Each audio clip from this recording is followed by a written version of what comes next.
Diyos. Inaanyayahan ko po ang lahat na tumayo at tayo po'y magsisimula na sa ating gawain. Ang sabi po sa awit 46, talatang 2, magdiwang ang lahat ng mga nilikha, pumalakpak kayong may awit at tuwa, bilang pagpupuri sa Diyos na dakila. Sa Isaiah 9:6 po, sabi dito, sapagkat sa atin ay ipinanganak ang isang bata, sa atin ay ibinigay ang isang anak na lalaki, at ang pamamahala ay maaatang sa kanyang balikat. At ang kanyang pangalan ay tatawaging kamangha-mangha, tagapayo, makapangyarihang Diyos, walang hanggang Ama, Pangulo ng kapayapaan. Yun ay ang ating Diyos. Amen? Hallelujah! Palakpakan po natin ang ating Panginoon. Handa na po ba ang JC How Imus Family magpuri sa Diyos? Come on, church! Tayo po yung umawit sa Panginoon. Hallelujah!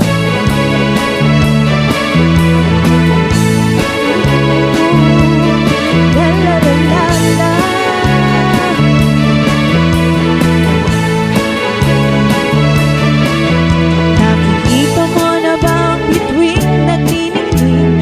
Nadarama na ba ang simoy ng hangin? Naririnig magagandang tinig nasasabik sa Paskong parating.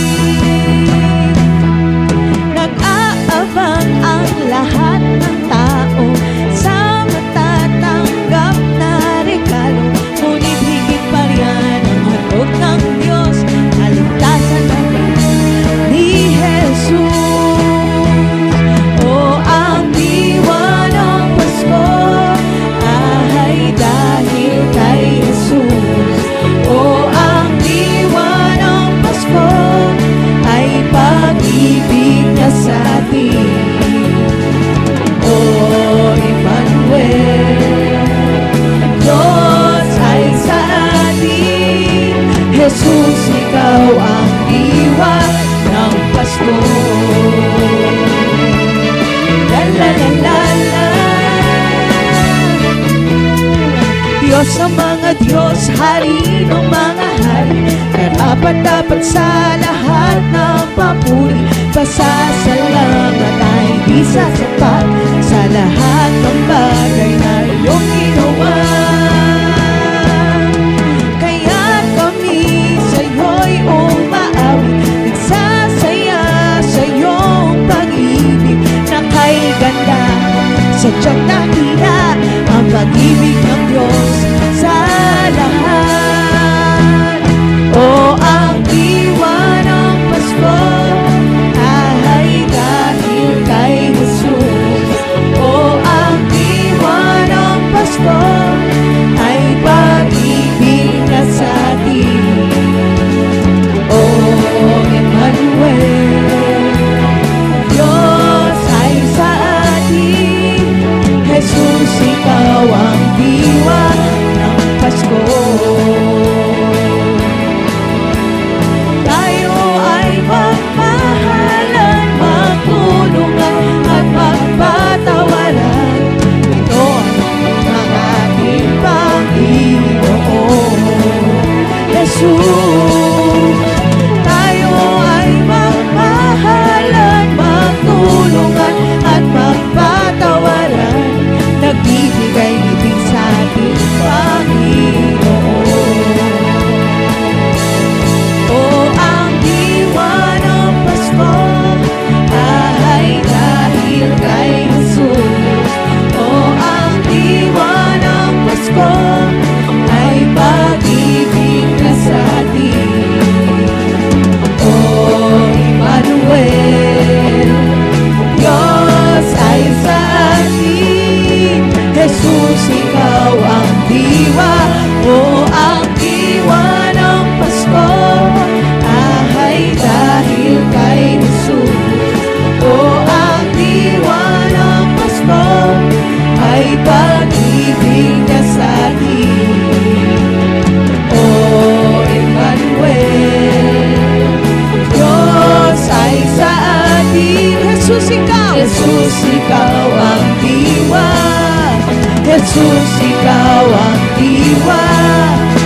Jesus, ikaw ang diwa ng Pasko. La la la la la ng Pasko. La la la la la. Amen. Hallelujah.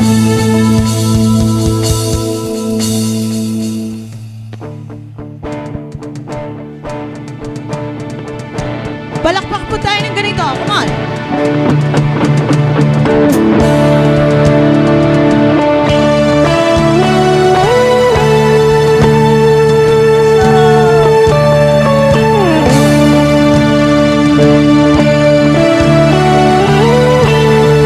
church. Biglang lumiwanag ang mundo, pag-asang pangako'y narito. Isang munting tinig, tunog ng pag-ibig ang siyang dumating. Halina't buksan ang ating puso kay Jesus, tagapagligtas. Isang munting tinig, tunog ng pag-ibig ang siyang dumating. Sabay-sabay aawitin, ang hari ay dumating, dinggin ang awit ng langit. Gloria sa kataas-taasan, kapayapaan ang pag-asan sa libutan ay sinilang. Gloria sa kataas-taasan, kapayapaan ang pag-asa ng sanlibutan ay sinilang.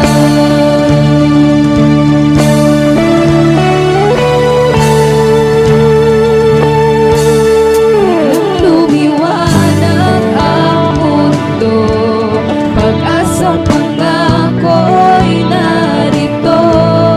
Isang munting tinig, tunog ng pag-ibig ang siyang dumating. Halina't buksan ang ating puso kay Jesus, tagapagligtas. Isang munting tinig, tunog ng pag-ibig ang siyang dumating. Sabay-sabay aawitin, ang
salita.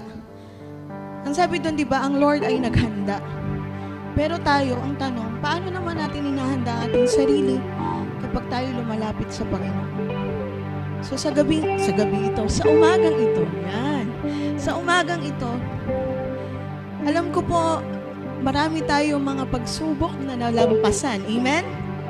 Marami tayong mga parang tila kala mo wala nang pag-asa, pero may pag-asa pala sa Panginoon. Amen? Nag-provide siya. May mga nagkasakit ngayong taon, pero pinagaling ng Panginoon. Amen? Hallelujah! Napakabuti po ng ating Panginoon. Kung tutuusin lahat ng sasabihin natin, mabubuti, kulang po yan. Para i-describe, para sabihin kung gaano kalawak, kung gaano kabuti ang Diyos natin. Amen? Amen? Kaya sa gabi ito, kahit hindi nyo po alam yung awit, yung puso po natin na nagagalak at nasasabik na maranasan ng Panginoon ngayong umaga. Sapat yan. Amen? Makiisa po kayo habang umaawit ang Yada worship. Amen? Sige po.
Kaya ng dagat na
months, kami po inyong iningatan, sinamahan, nag-provide ka po sa amin, pinagaling mo ang aming mga karamdaman, binigyan mo ulit kami ng pag-asa. Lord, salamat po, Panginoon. Kaya naman, sa umagang ito, Panginoon, sa buong gagawin namin, ang aming pong panalangin ay iyong presensya pa rin. Kami po'y nagpapakababa sa inyong harapan. Salamat po ng marami. Sa pangalan ni Jesus, Amen and Amen. Parang masaya kayo Pagbasa po mula sa aklat po ng Mateo, Kapitulo 2, talatang 7 hanggang sa mga sumusunod. Nang mabatid ito, palihim na ipinatawag ni Herodes ang mga pantas at inusisa kung kailan lumitaw ang bituin. Pagkatapos sila'y pinapunta niya sa Bethlehem ng ganito ang bilin. Hanapin ninyong mabuti ang sanggol. Kapag natagpuan ninyo siya, ipagbigay alam agad ninyo sa akin. Upang ako man ay pumunta roon at sumamba rin sa kanya. Pagkarinig sa bilin ng hari, sila'y nagpatuloy sa paghahanap. Ang bituin na nanguna sa kanila mula pa sa silangan ay tumigil sa tapat na kinaroroonan ng bata. Ganun na lamang ang kanilang kagalakan nang makita ang bituin. Pagpasok sa bahay, nakita nila ang bata sa piling ni Maria na kanyang ina. Nagpatira pa sila at sinamba ang bata. Inihandog din nila sa kanya ang mga dala nilang ginto, insenso at mira. Nang papauwi na ang mga pantas, nakatanggap sila ng babala sa pamagitan ng panaginip na wag nang bumalik kay Herodes, kaya't nag-iba na sila ng daan pauwi.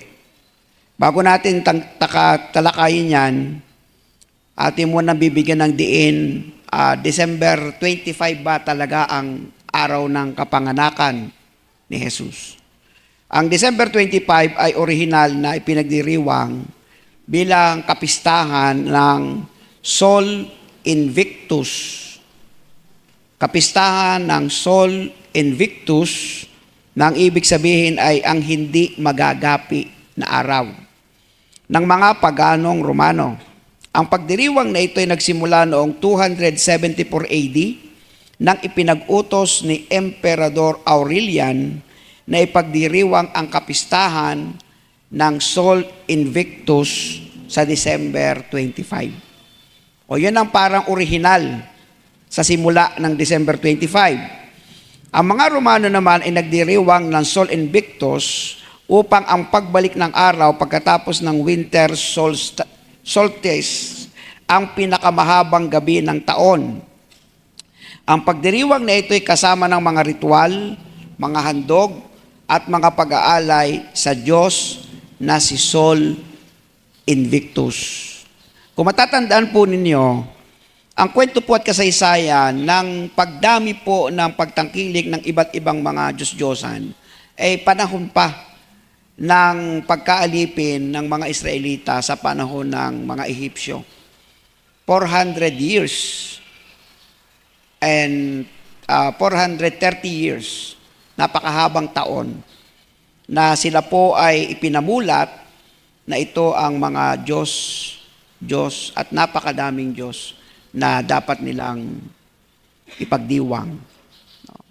At sa kalaunan, sa matagal na panahon, si Sol Invictus, isa sa goddess ng araw. Kasi alam niyo ninyo, merong instances sa kanilang panahon na ang haba-haba ng gabi. So nananalangin sila na sana sumikat uli ang araw. At yun ay pagdiriwang kay Sol Invictus. December 25 yun, naganap. So yun ang kanilang selebrasyon. Wala pa ito. Wala itong December 25 na ito na tayo ang nagse-celebrate. So originally, ang background ng December 25 ay pagdiriwang kay Sol Invictus. Pero noong 336 AD, ang Emperador Romano na si Constantino ay nagdeklara, si Constantino na to ay nagdeklara ng December 25 bilang isang pampublikong pagdiriwang. So hindi lang siya nakatutok kay Sol Invictus.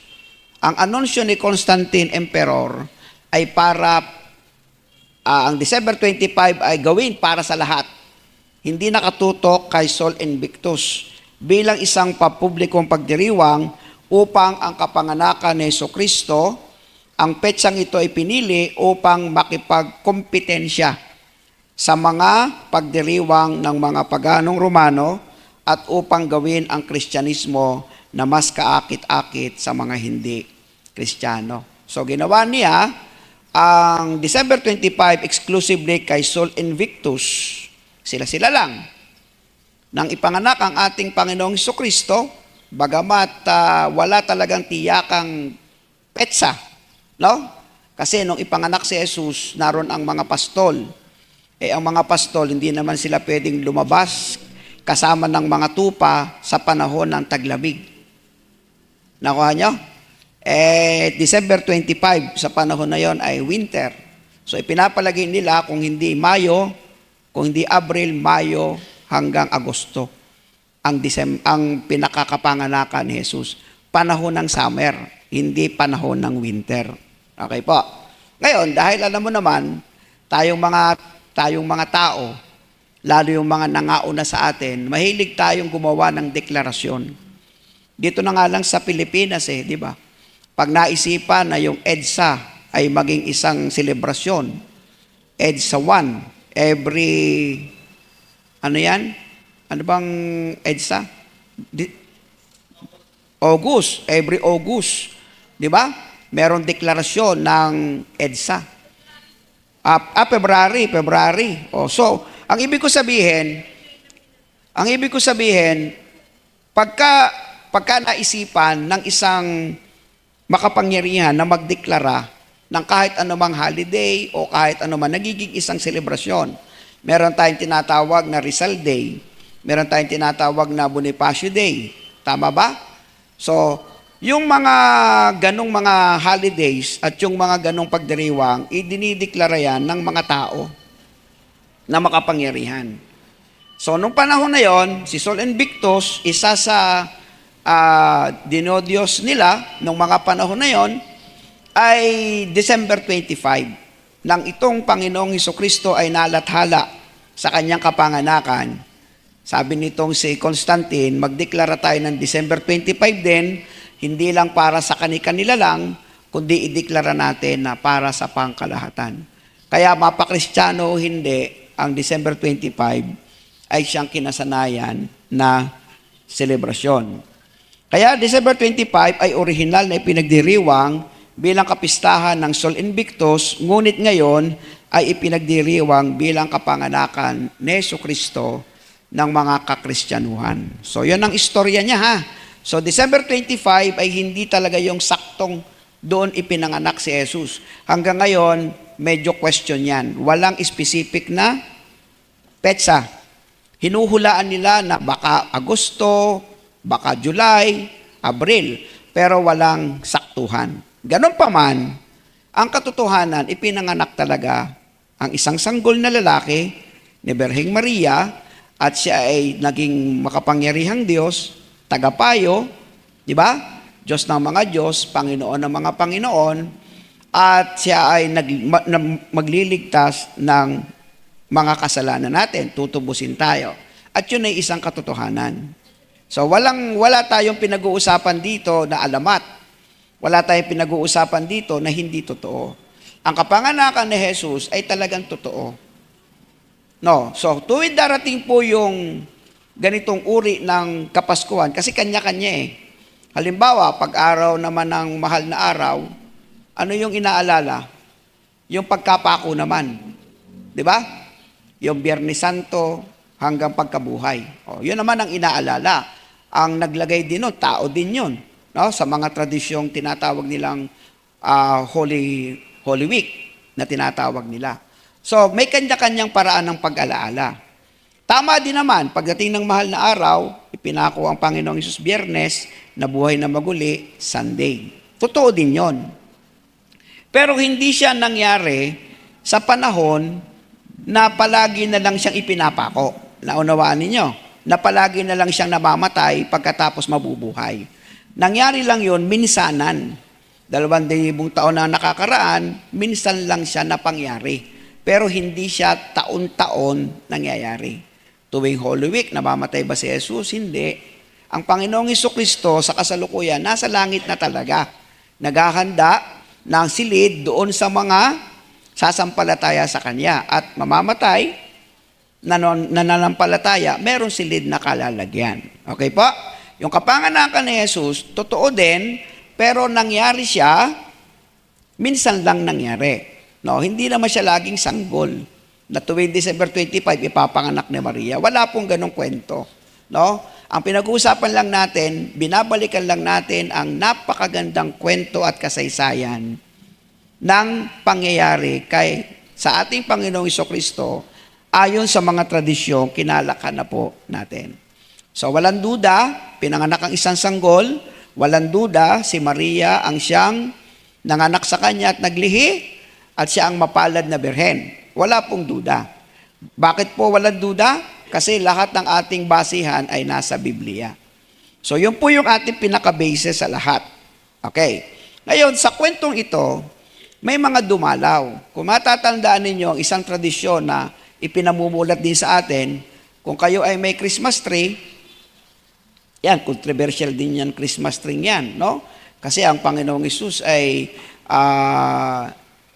tawag dito, namatay ay sa isang paraan na kahoy, no? So parang ang daming mga istorya, samot-samot sari ang pagkontra dito, pagkontra doon.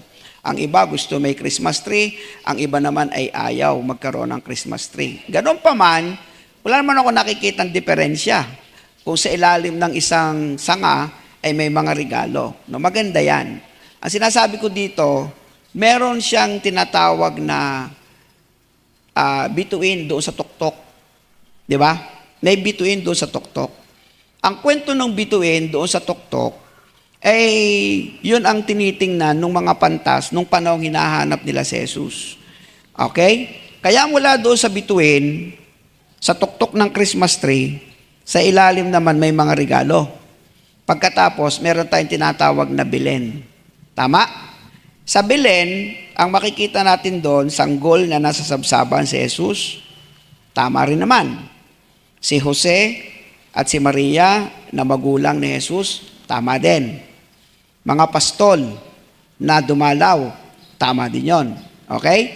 Pagkatapos, mga anghel na naandyan, dinidekorasyon nila sa sabsaban. So, ang tawag nila doon ay Belen. Okay? So, sa kwentong yon, may 3 pantas na dumalaw, hinanap nila si Jesus sa pamamagitan ng tala. Alam niyo, sobrang tagal ng pagkaantala niyan. Dahil ang tala, inaantay nila sa gabi lang. So, halimbawa, sumikat yung tala, nakita nila yung bituin. Kung saan naroon yung bituin, susundan nila sa buong magdamag ng gabi. Pag sikat ng umaga, mawawala na naman si tala. So, hindi na naman sila aalis. Mag-aaten na naman sila ng gabi, wala naman tala. Sumunod na gabi, wala pa rin. Umaabot ng buwan, walang sumusulpot na tala. Kaya tumagal talaga ng sobrang haba yung panahon ng kanilang paglalakbay. Susulpot na naman ng tala, pupuntahan naman nila tala kung saan naroroon. Kasi pinapalagay nila, yun ang gabay para makita nila yung Jesus na isinilang sa sabsaban. At nangyari na nga ang lahat ng ito. Huminto si tala sa silangan, sa lugar ng Bethlehem, at nung puntahan nila, naroon ng isang sanggol, pero wala na sa sabsaban. Sa bahay na. Yan ang kwento. Okay? Nang dumating ang mga pantas, hindi na dinatnan doon sa sabsaban. Dinatnan doon na sa bahay. At medyo malaki na, hindi na siya sanggol na sanggol. Kasi taon din ang binilang no? Ng paglalakbay, bago nila nasumpungan ang isang sanggol, hindi na sa bahay, hindi na sa sabsaban, kundi sa bahay na. Okay? At doon niya inihandog ang lahat ng ito. Bakit ko sinasabi ito? Malaking bahagi ang impluwensya ng ating Panginoong Hesus sa buhay mo kung hahanapin mo talaga. Amen? Kung hahanapin mo talaga. Ang ekspresyon ng pagmamahal mo sa Kanya, yung iyong paghahanap. sa Kanya. Yung ilalapit mo ang iyong buhay sa Kanya. Amen? Yung ilalapit mo ang iyong pananampalataya sa Kanya. Okay? Dala-dala yung pagkapasalamat kung ano man ang regalo na pwede mong maibigay sa Kanya. Nung mabalitaan mo ba ang pangalang Jesus? Kasi nung unang panahon, ang pangalang Jesus, napaka-precious. Nalala ko nung mga taong 1980, pag kami nangangatok sa bahay at ipinangangaral namin ang si Jesus, parang uhaw na uhaw ang mga tao. Kami po ay produkto ng pagkatok ng mga pastor at ipinresent sa amin si Jesus na namatay. Sobrang antig ang puso namin. Umiiyak, nagsisisi sa kasalanan. Dahil sa social media, sa online, sa Facebook, ang dami ng pangalang Jesus at ang dami ng nangangaral tungkol kay Jesus, Jesus, Jesus, Jesus. Nagiging parang karaniwang pangalan. At dahil nagiging karaniwang pangalan, parang hindi na mahipo yung puso ng tao na talagang malalim yung pagkahipo sa kanya. Narinig ko na yan, yun ang kanyang nasa isip. Wala namang masama kung siya'y namatay para sa amin, sa ating mga kasalanan. Malayo ang puso sa katotohanan ng pananampalataya sa ating Panginoong Hesus. Pero nung panahon na yun, tingnan nyo yung effort. Tsatsagain mong antayin ang tala para makita mo ang Panginoong Hesus. Ganon dapat yung ating attitude. Di ba? Kung alam natin kung saan na doon ang pag-uusap kay Jesus, dapat hahanapin mo yung lugar na yon. Amen? Katulad dito, narito ang pag-uusap tungkol kay Jesus. Kaya nagsasama-sama tayo. Pagkalinggo, naroon yung pag-uusap tungkol kay Jesus, kaya nagsasama-sama tayo. Pag online, prayer meeting, naroon yung pag-uusap tungkol kay Jesus, kaya nagsasama-sama tayo. Amen ba yan? Ang pinag-uusapan natin dito, kung saan naroroon ang anumang pag-uusap tungkol kay Jesus at interesado kang malaman ito, hanapin mo siya. Okay? Puntahan mo siya. Hanapin mo siya, alamin mo kung ano ang meron patungkol kay Jesus. At nakatitiyak ako sa bawat pagtuturo ng Panginoon sa buhay mo, hindi mo iisipin na yung ginto, kamanyang at insenso ay sapat. Parang sasabihin mo, kulang na kulang pa pala yung nagagawa kong paglilingkod at pagsamba sa ating Panginoon. Kaya ngayon, sa ganang akin, ang tala ngayon sa panahong ito ay pintig na ng ating puso. Ang tala sa panahong ito, wala na doon, sa gabi, wala na sa pag-aantay. Ang tala sa panahon nating ito ay pintig na ng ating puso. Kung gaano kamahal ng pusong ito, ang Panginoon, hahanap at hahanapin at hahanapin at hahanapin ko siya palagi para sambahin, para magbigay ng oras, at para maghandog sa Kanya. Kaya ngayon pong araw na to, isang masayang okasyon. Sobrang saya natin kasi inabot pa natin uli ang tradisyong Pasko ng 2025. Palakpakan naman natin ang Panginoon. Woo! Asa pa tayo na darating uli ang 2026 para sa atin, 2027 para sa atin. At pagdating ng 2026, ibang usapan na yan. Mas malaking lugar ang ating hinahanap na pagsamba at pananambahan sa Panginoon. Magpapatulong tayo kay Lord na ihanap tayo ng mas malaking lugar kaysa doon sa dati nating lugar. Napakaliit ng lugar natin talaga. Naglakihan na lang yung ating mga bata, ni hindi natin sila natipon para igrupo at maturuan kasi wala tayong lugar.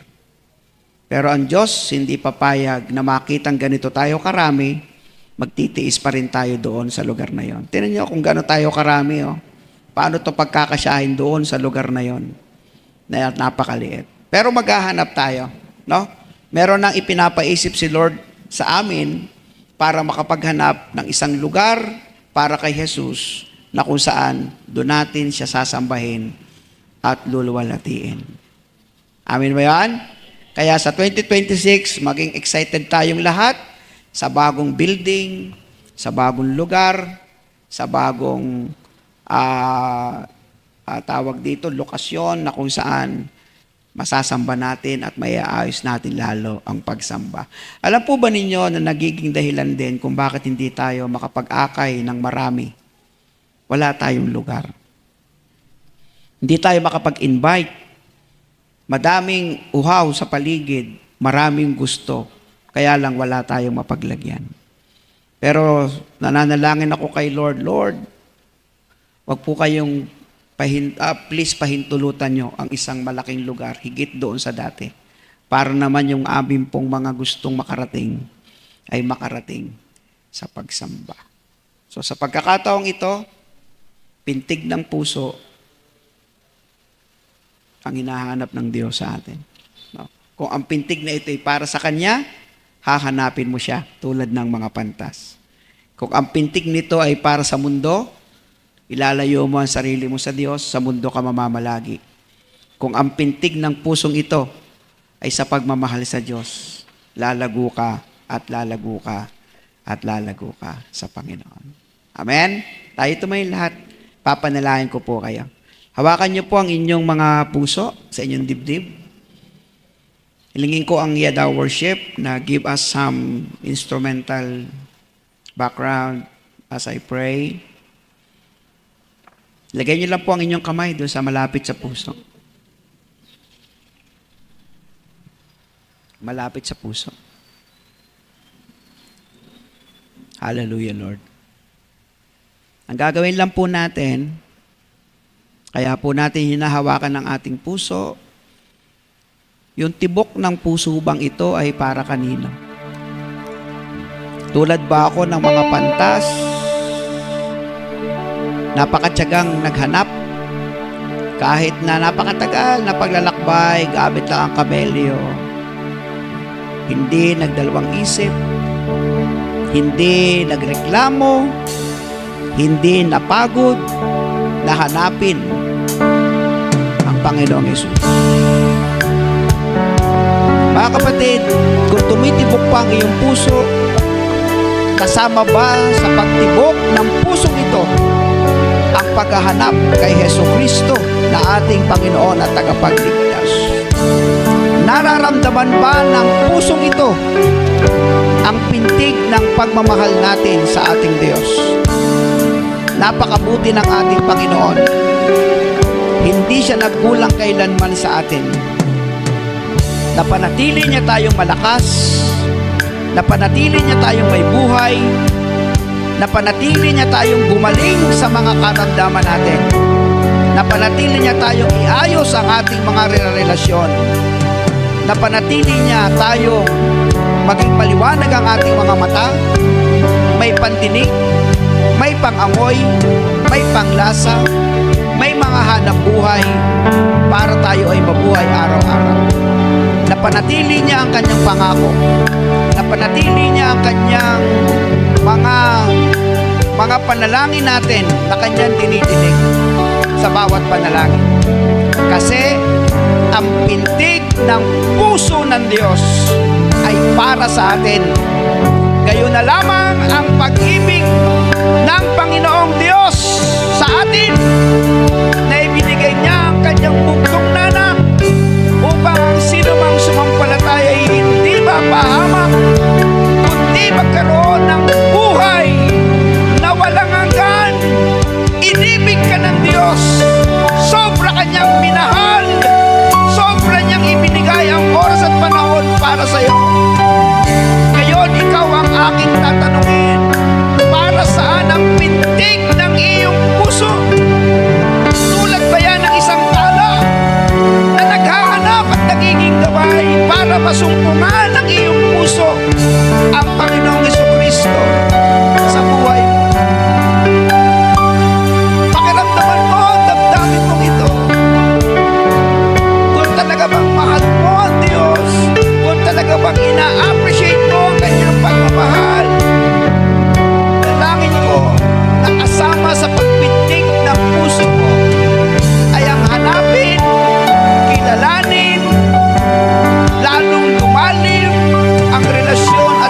pinagbigayan mo sa ating Panginoong Hesus. Tradisyong Pasko lang ito taon-taon. Lumilipas, dumadaan lang. Pero ang paghahanap mo sa Diyos araw-araw ay dapat maging isang Pasko sa buhay mo. Hallelujah, Lord. Patawad mo, Panginoon, sa aming mga pagkukulang. Patawad sa mga panahong hindi ka namin hinanap. Patawad sa mga panahong hindi kami nagbigay ng oras para hanapin ka. Pero Panginoon, pagpasok ng 2026, kami po ay sama-samang dumadalangin. Ihanap niyo po kami ng mas malaking lugar kaysa sa dati. Ihanap niyo kami ng mga silid para sa aming mga bata na mapagtitipunan. Kahabagan niyo po, O Diyos, kaming lahat. Ibig namin mas marami pa kaming padala sa iyo. Ibig namin na mas maging malaya ang aming pagsamba. Ibig namin na ang aming mga bata ay hindi lang basta nagtatakbuhan, kundi aming natuturuan. Ibig namin na ang mga tatay, mga nanay, kabataan, mga young professional ay magkaroon ng pagsasanay. Ngunit wala kaming malaking lugar, Panginoon. Kaya kami humihingi sa iyo ngayong araw ng tradisyong Pasko. Idinideklara ng aming puso ang kagustuhan naming lahat na magkaroon ng mas malaya at mas may malaking pagsamba. Pagpasok ng 2026, inaangkin na po namin, O Diyos, ang lugar na yon. Inaangkin na po namin, O Diyos, ang lugar na yon kung saan kami sa pintig ng aming puso ito ay patuloy kayong sasambahin at patuloy kayong luluwalhatiin. Inatas ko po ang iyong pangalan, niluluwalhati ka namin, aming Panginoon. Sa iyo po ang lahat ng papuri. Ang pagdiriwang na ito ay para sa pagpapasalamat sa mabubuti at tapat na ginagawa niyo po sa amin sa araw-araw. Ito po ang aming panalangin sa pangalan po ng iyong anak na si Jesucristo. Amen and amen. Ayan, makakaupo na po ang bawat isa. Ayan. Dako na po tayo sa ating pong tithes and offering. At isa po sa tinalakay po ng ating tatay pastor ay yung malalim na kaugnayan po natin sa ating pong Panginoong Hesus. At isa po sa pamamaraan para po maging malalim ang kaugnayan natin sa ating Panginoong Hesus ay yung isa rin pong pagbibigay po natin ng ating pong tithes and offering sa ating Panginoon. So as we celebrate Christmas po, we are reminded of God's greatest gift to us. Yun po si Jesus Christ. Amen? He gave freely out of love, expecting nothing in return. In the same way, kapag po nagbigay tayo ng ating pong tithes and offering, hindi lamang po binibigay natin yung ating pong pera or yung resources po na meron tayo. We are giving back with grateful and willing hearts. Willing po ba tayong ibigay kung ano po yung nararapat sa ating Panginoon? Amen. Christmas is a season of generosity. Kaya nga po, di ba, kapag Christmas season, sobrang busy natin, di ba? Kasi hanggat maaari gusto nating i-give back kung ano po yung mga binigay ng Panginoon sa buhay natin. Even po sa mga tao na sa paligid natin. And our giving reflects our trust in God as our provider. So as the Bible says in 2 Corinthians 9 verse 7, God loves a cheerful giver. So may our giving today po be an act of our worship sa Panginoon. Thanksgiving, showing gratitude na ang lahat po ng biyayang meron tayo ngayon na na-receive natin ngayong taon ay galing po sa Panginoon. Amen. At marapat lamang na ibigay natin kung ano yung nararapat sa ating pong Panginoon. So let us give joyfully and faithfully, knowing that God uses our obedience to bless others, to bless our church, and to advance His kingdom. Amen? Sige po, tayo po'y manalangin. Lord, maraming salamat po for the whole 12 months, Panginoon, na hindi mo kami pinabayaan, Panginoon.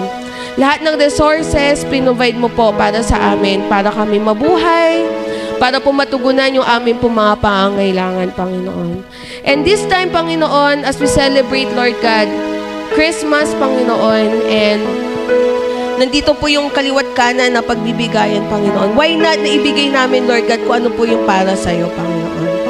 Na makita mo, Panginoon, na ito po yung puso namin, Lord God, na handa pong ibigay kung ano po yung nararapat para sa iyo, Lord God. Not just to bless others, Panginoon, but also to advance, Lord God, yung kingdom mo, Lord God, sa mundong ito, Panginoon. Lord, bless our church.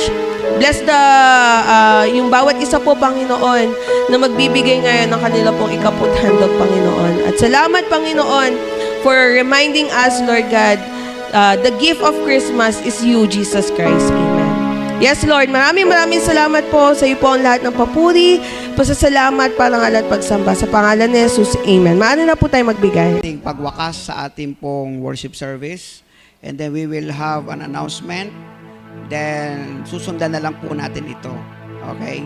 Meron ba ditong uuwi after lunch? Sana wala. Kasi tapusin ninyo ang program. No? Dahil madaming mga surprises, madaming mga gusto nating maging masaya, sana wala po munang umuwi sa atin, no? So, ang ating master program director ay si Ate Hazel. So, sa kanya ko na po ibibigay ang mikropono pagkatapos ng ating closing prayer. Okay? So, tayo po ay manalangin. Hallelujah, Lord. Nawa po, naluwalhati po namin kayo sa aming pong mga buhay. Salamat sa mga kapatirang binigay niyo po sa amin para alagaan. Salamat po sa tiwala ng isa't isa para sila ay aming maging anak sa pananampalataya at kami po ang siyang pinagkatiwala ninyo na mag-alaga po sa kanila. Mag-aapat na taon na po kami nagkasama-sama. Thank you, Lord. Salamat sa buhay ng bawat isa. Purihin ka sa iyong pagbibigay sa amin ng pagkakataon na papaglingkuran ka at masamba ka. Kaya naman aming Panginoon, inaalala din namin ang aming mga kababayan na hindi namin alam paano sila nag-celebrate ng tradisyong Pasko. Nasunugan, binagyo, lumindol, namatayan. Kami sa aming kalagayan, tahimik, magandang araw, magandang umaga. Nagagawa namin ang selebrasyon ng merong galak sa puso. Sila, sa iyo na po namin tinatugubilin. Kayo naman po, O Diyos, ay napakamahabagin at marami kayong paraan para sila po ay ngumiti at lumigaya rin sa araw ng Pasko. Panginoon, kasabay ng pagdiriwang na ito, hindi namin isinasa isang tabi ang pananalangin sa aming Pangulo, pangalawang Pangulo, mga senador namin, congressman po namin, mga mayor namin, mga barangay captain namin, mga konsihal, bawat ospital, PNP, AFP, Fire Department, kahit pong Supreme Court. Panginoon, dalangin namin ang Pilipinas. Mahabag din po kayo, O Diyos. Hindi naman lingid sa inyo kung anong nangyayari sa aming bansa.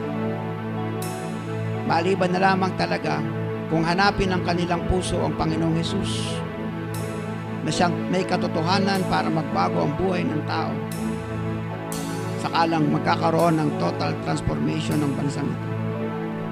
Panginoon, in our small ways, maliit lang kami, pero sisikapin po namin na sa maliit na grupong ito, mapaglingkuran ka at makapagbigay ng kaluwalhatian sa iyo.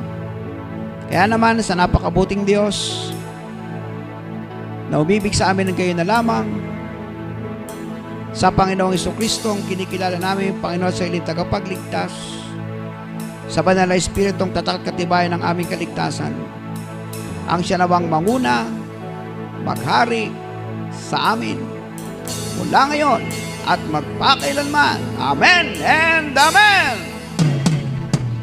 At ng Panginoon